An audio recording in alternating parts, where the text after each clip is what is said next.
winter is coming, and that means rain, wetness, snow, cold, which means you want to stay inside and play games you can get off the internet. So here's another round of download roundup. First game, Retro City Rampage, which you've been playing, which is a sort of GTA meets the 80s.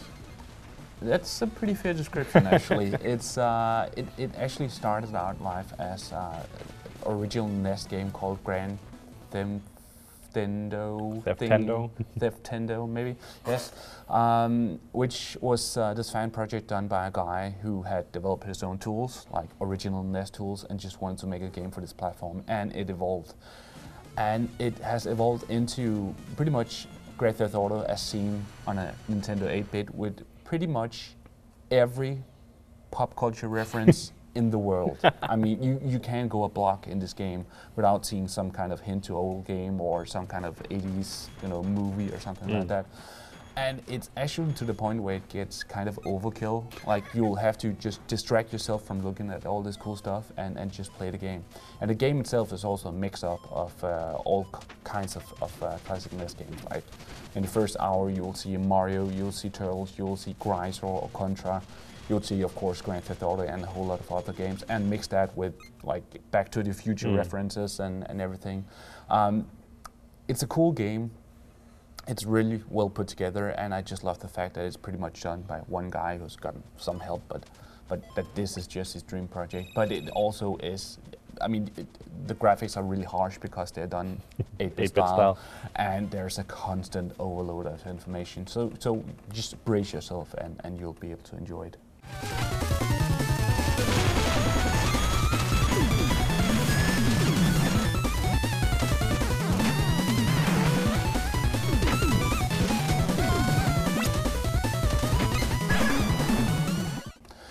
Talking about Grand Theft Auto. And the 80s. And the 80s, yes. Hotline Miami. Oh my God. We both love Hotline Miami, but you get to talk about it. Yes, Hotline Miami is a sort of 16-bit style, insanely violent top-down action game.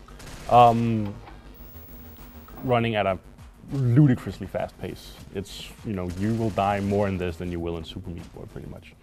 Well, depending on how good you are. Yeah. But yeah, you'll die a lot, and you'll get going again pretty much the same second you die. Just by hitting R, you're off again to try and kill all those evil dudes that you're killing like for some reason you're not really sure why. Basically, the setup is you're a guy, you obviously have some problems with psychosis, and you get messages on your answering machine telling you to go places and, babysit. Yes. Whoever's there, which amounts to putting on a mask and then killing the fuck out of them. That's fair description again. Yeah. Also, the soundtrack is incredible. Yeah. It's pretty much amazing. It's the best soundtrack I've heard in quite a while. Yeah, it's really good, and it's just a whole mixture of insane violence, like split-second gameplay. It's insanely difficult as well, Super Meat Boy style, and as you mentioned, the option to just restart each level like in a split second. Yeah, like it's difficult, but it's not punishing. True. You don't care that you die. Yeah, that's okay. So Hotline Miami. I mean, I'm going out on a limb here, but I'm gonna say that this is one of the best games out this year. Not just download digital indie title, but just best games plainly. I agree.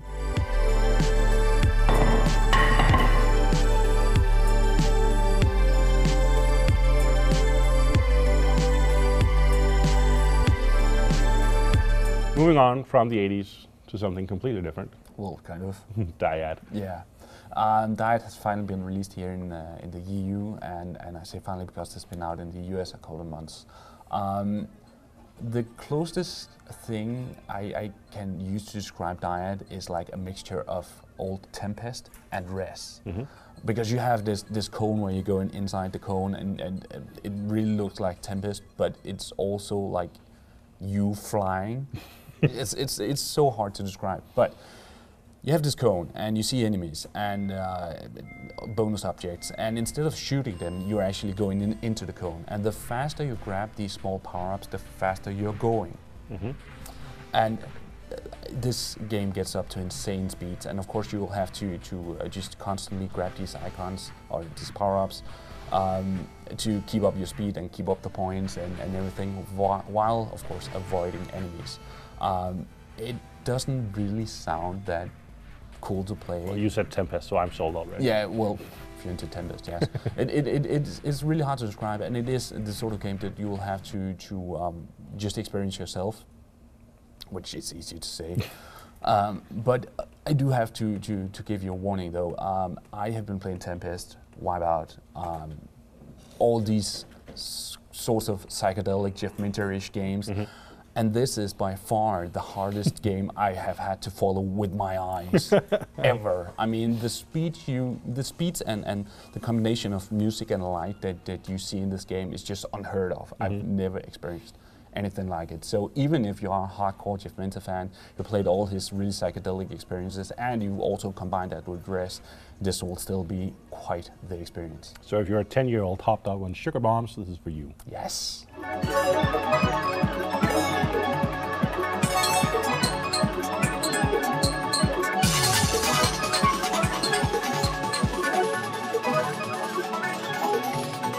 PC favorite has moved on to the consoles now in the form of Terraria, which is a 2D Minecraft combined with multiplayer and Metroid.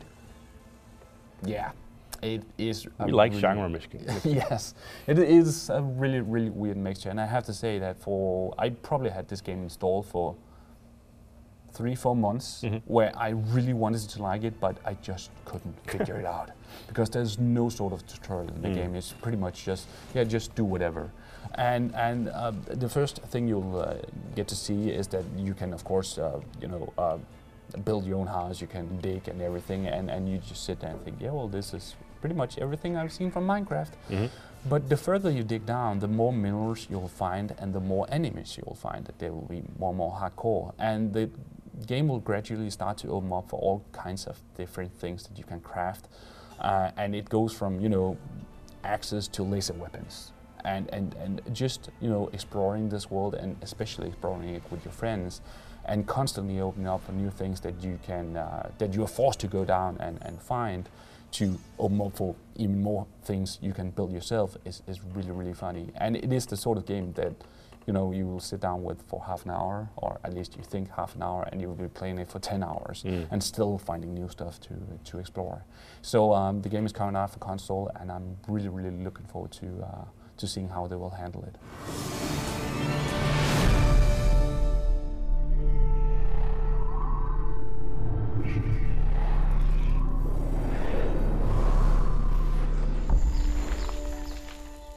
And so we're leaving behind the genre clusters and moving on to something pretty much straightforward. Shmup. Yes, shmup. In this case, Cine Mora. Yeah, it's just been released for PC, and that's a good thing, because it was kind of overlooked on Xbox Live when it was first released.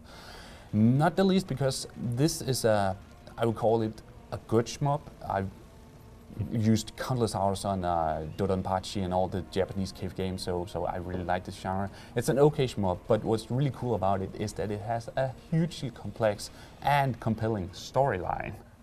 In a shmup? Yes, it's so strange, but it's about time travel, it's about genocide, it's about pretty much everything in between that, and it's just nations and war and slavery and rape, and it's a highly adult storyline, and it's so weird that you'll have to play it several times to just get all the details, but it is worth it, not least due to its originality. You mentioned weirdness. I believe this game has some ties to Grasshopper manufacturers, so I guess that comes with the territory? Yeah, it's designed by Grasshopper, but actually produced by another company, and that also means that it has music by Akira Yamaoka, who's most famously known for his Silent Hill soundtracks.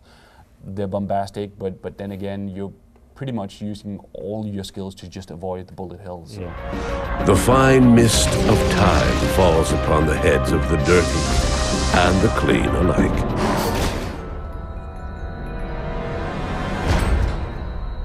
And since we're on the subject of hells, hell yeah, Wrath of the something rabbit. Yes. It is probably the closest Xbox Live arcade platform has come to the good old 16-bit style of doing platformers, which means that it's insanely colorful. I mean, just plastered with colors and platform in action. Unfortunately, it really doesn't play as good as the games that have inspired it, most famously Earthworm Jim. It's kind of all over the place with the platform mechanics, and it has, I mean, in that it wants to be everything that 16-bit platformers was, it tries too many things. So if it could just have focused on, the basics of a good platformer, it would probably have made for a better game. But still worth playing? It's okay. It's okay. And then I guess that's it. So I should do an exit here, an outro, something. But you know what? I guess that's it. Roll the credits. Perfect. Okay.